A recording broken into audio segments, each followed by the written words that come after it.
Sveiki, aš esu Gediminas Rezgys, teisininkas. Šiame vaizdo įraše pakomentuosiu situaciją dėl transporto priemonės vairavimo neblaiviam, kai neblaivumas neviršija 1,5 promilės.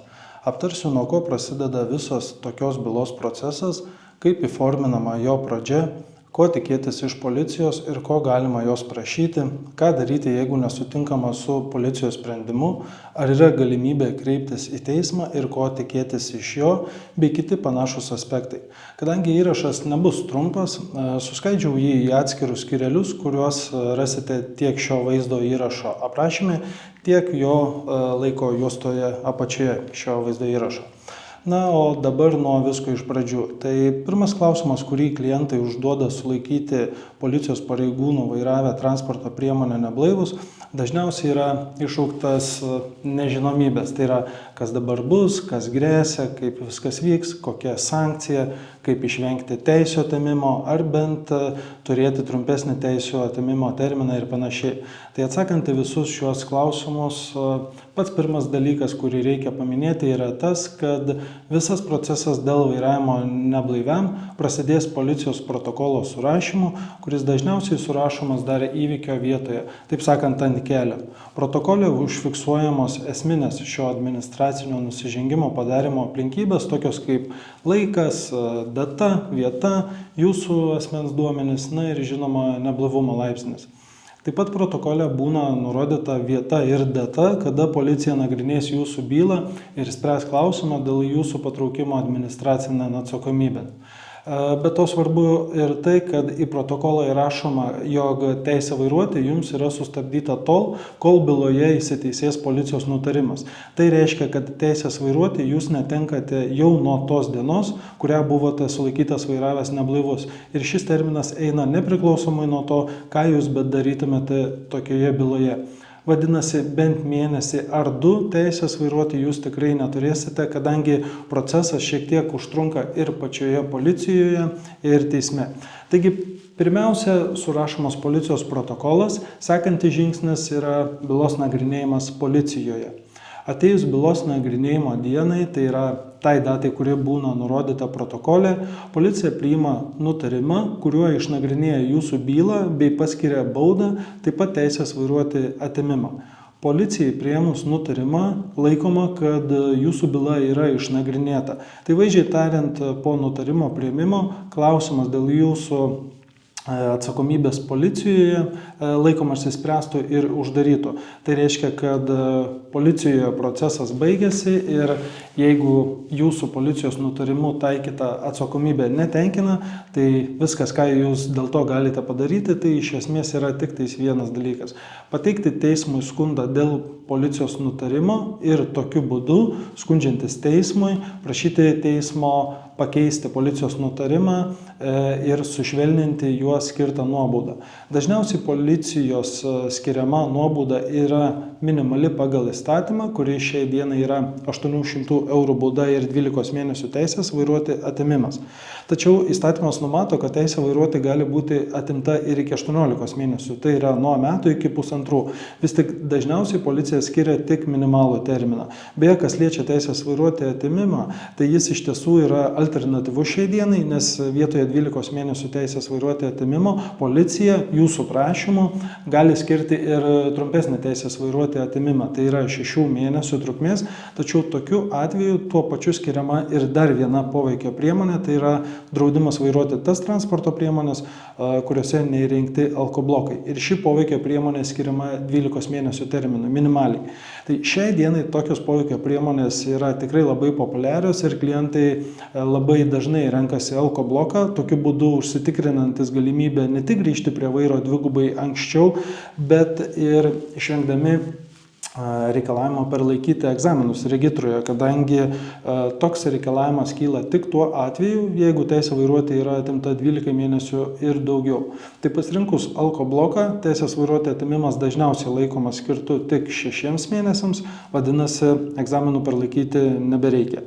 Taigi policijoje už vairavimą neblaiviam iki 1,5 promilės geriausia, iš principo, ko galima tikėtis, tai 800 eurų baudos ir arba teisės vairuoti atėmimo 12 mėnesių, arba jeigu renkatės alkobloką, tai 6 mėnesių teisės vairuoti atėmimo, tačiau po to tenka vairuoti automobilį metus laiko su alkobloku. Tai čia dažnai kyla du klausimai. Ar galima rinktis alkobloką vėliau ir ar galima ką nors padaryti, kad policijos nutarimu skirtas teisės vairuoti atėmimas būtų dar švelnesnis.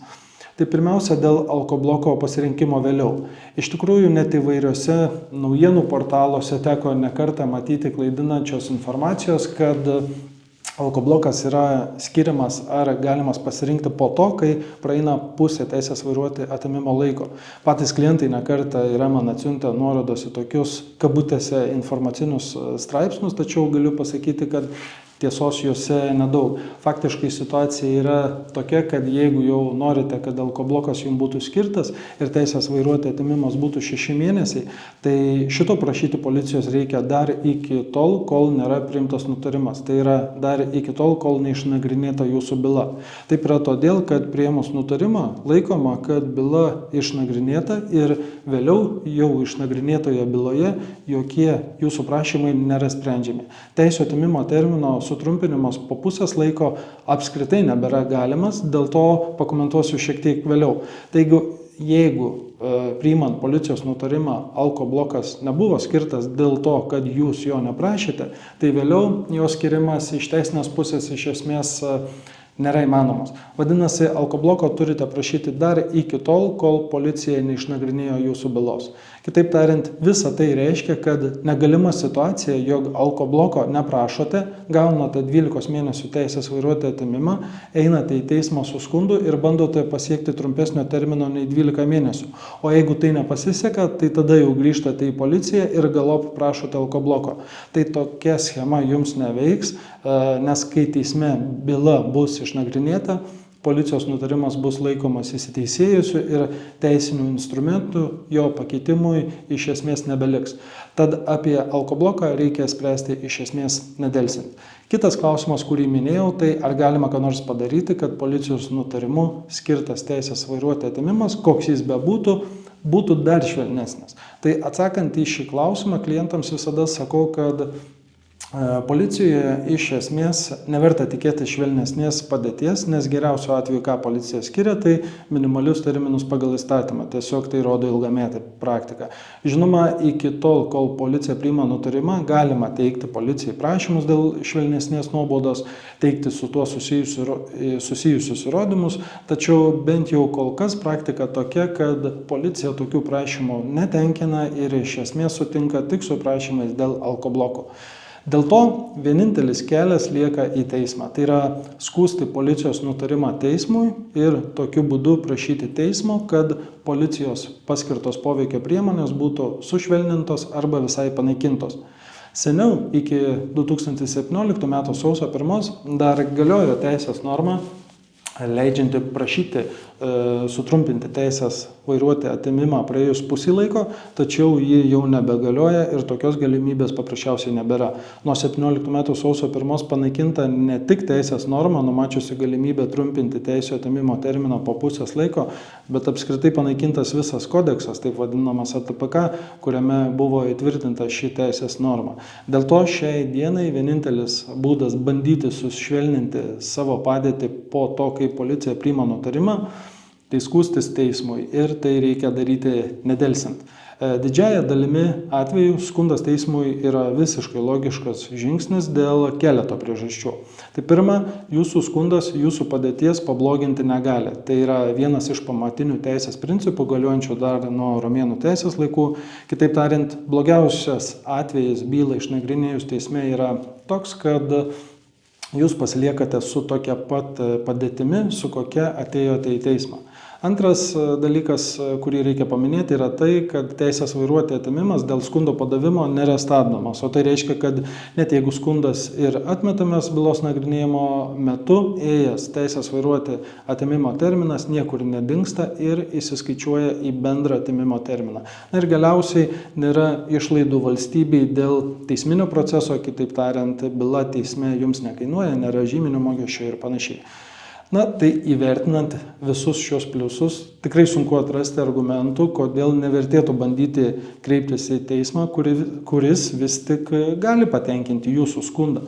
Tai kalbant apie tai, ko konkrečiai galima tikėtis iš teismo, tai esminis dalykas yra toks, kad teismas gali sušvelninti policijos skirtą teisės vairuoti atėmimą, išeinant už įstatymo rėmų. Tai yra, jeigu jums buvo skirtas tiesiog 12 mėnesių teisės vairuoti atėmimas, tai teismas gali jį sutrumpinti arba net visai panaikinti. Lygiai taip pat, jeigu buvo skirtas ir alkoblokas, tai yra 6 mėnesių teisės vairuoti atėmimas ir 12 mėnesių alkobloko terminas. Teismas gali sutrumpinti tiek teisės vairuoti, tiek alkobloko terminą, gali juos visai panaikinti. Dažnai kyla klausimas, kiekgi konkrečiai teismas gali sušvelninti padėtį. Tai atsakymas į šį klausimą paprastas. Teismas laisvas modifikuoti terminą savo nuožiūrą. Jis gali būti sutrumpintas ir mėnesių, ir 2. Terminas gali būti sutrumpintas ir pusiau, ir daugiau, ir mažiau. Taisyklės nėra, todėl teismas kiekvienoje byloje sprendžia individualiai. Yra pasisekę ir taip, kad teismai apskritai panaikina teisės vairuoti atėmimą ir palieka tik baudą, tačiau tai tikrai yra retesni atvejai. Na ir žinoma, teismas gali skundo nepatenkinti, jį tiesiog atmesti bei palikti policijos nutarimą nepakeistą. Taip praktikoje išties būna ir nereikėtų manyti, kad jeigu jau skundas teismui paduotas, tai jis būtinai bus patenkintas. Visokių iš tikrųjų teismų sprendimų pasitaiko, bylas nagrinėja skirtingi teisėjai su skirtingu savo vidiniu įsitikinimu, skiriasi ir pačios žmonių situacijos, todėl iš anksto pasakyti, bus sutrumpintas terminas ar ne, tikrai neįmanoma ir mano asmeninė nuomonė tai yra paprasčiausiai spėlionės.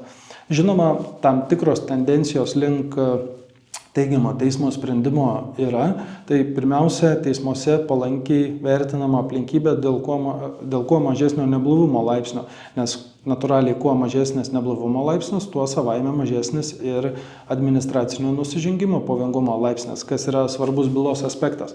Toliau teigiamos aplinkybės yra tokios kaip kitų administracinių nusižengimų nepadarimas praeityje arba labai mažas jų skaičius, didelis ir aiškus konkretus teisės vairuoti poreikis, tarkim, dėl darbo, dėl pasirūpinimo šeima ar ypač sveikatos problemų turinčiais giminaičiais ir panašiai. Toliau teigiama asmenybės charakteristika, lengvinančios aplinkybės, tarkime, ir baudos sumokėjimas ir panašiai.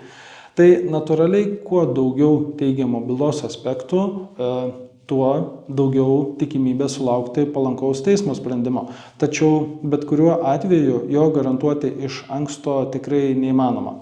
Kaip bebuvę, jokių kitų būdų bandyti sutrumpinti terminą nėra, dėl to kreipimasis į teismą vis tiek išlieka protingas žingsnis ir tiesiog kitų būdų sutrumpinti policijos nutarimu skirtą nuobaudą paprasčiausiai nėra. Tai jeigu teisme nepasiseka, jūsų skundas atmetamas ir policijos nutarimo nusprendžiama nekeisti, viskas, ką dar galima padaryti, tai skųsti pačią teismo nutartį. Tai yra kreiptis į aukštesnės instancijos teismą. Būna, kad pasiseka tik apeliacijoje, tačiau vėlgi garantijos tam nėra, dėl ko tikėtis arba dėl ko tiesiog arba bandoma, arba tenka susitaikyti su nepalankia teismo nutartimi.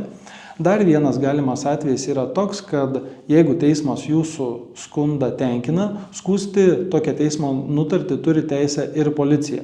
Tai yra tas policijos komisariatas, kuris priėmė jūsų skųstą nutarimą. Policija kartais tokia teisė pasinaudoja, bet kokio nors bendro vardiklio, kada skundai paduodami, kada ne, nepavyksta surasti. Matomai policija sprendžia kiekvienu atveju individualiai.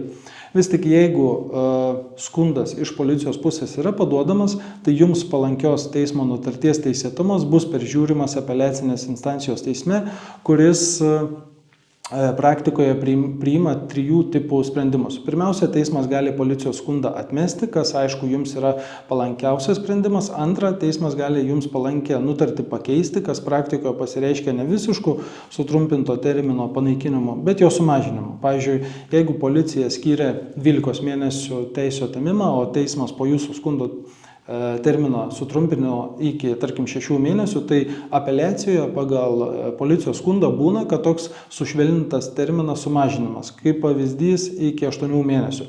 Na ir trečias sprendimas, kuris nepalankiausias, bet vis tik galimas ir praktikoje net pasitaikantis, jums palankios teismo nutarties visiškas panaikinimas.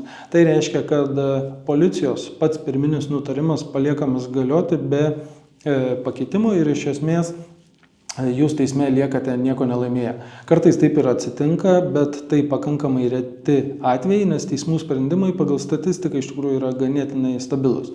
Vis tik jeigu apeliacinėje instancijoje sprendimas jums buvo nepalankus, tai svarbu tai, kad tokia teismo nutartis jau nebegali būti skundžiama, lieka tik Lietuvos aukščiausiasis teismas, tačiau į jį patekti su tokia byla nėra lengva, nes bylų nagrinėjimas Lietuvos aukščiausiajame teisme turi savo specifiką, tai yra šis teismas nenustatinėja bylos faktinių aplinkybių, ginčas jame galimas tik dėl teisės taikymo. Be to į šį teismą priimami tik tokie prašymai, kuriuos kaip galimus nagrinėti atrenka patys šio teismo teisėjai, taip vadinama atrankos kolegija. Pakankamai dažnai ši kolegija atsisako nagrinėti tokių bylų prašymus, o taip įvykus iš esmės nebelieka jokių būdų padėties sušvelninimui.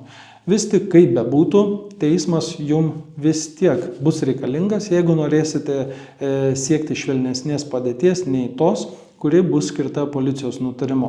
Tad jeigu jums prireiktų pagalbos visame šiame procese, tiek pagalbos policijos prašant alkobloko, tiek skundo parašymo dėl policijos nutarimo ar bet kokios kitos pagalbos klausimo dėl atsakomybės už vairavimą esant neblaiviam, kviečiu susisiekti su manimi, aptarsime jūsų situaciją individualiai. Kontaktus rasite šio vaizdo įrašo aprašyme. Iki.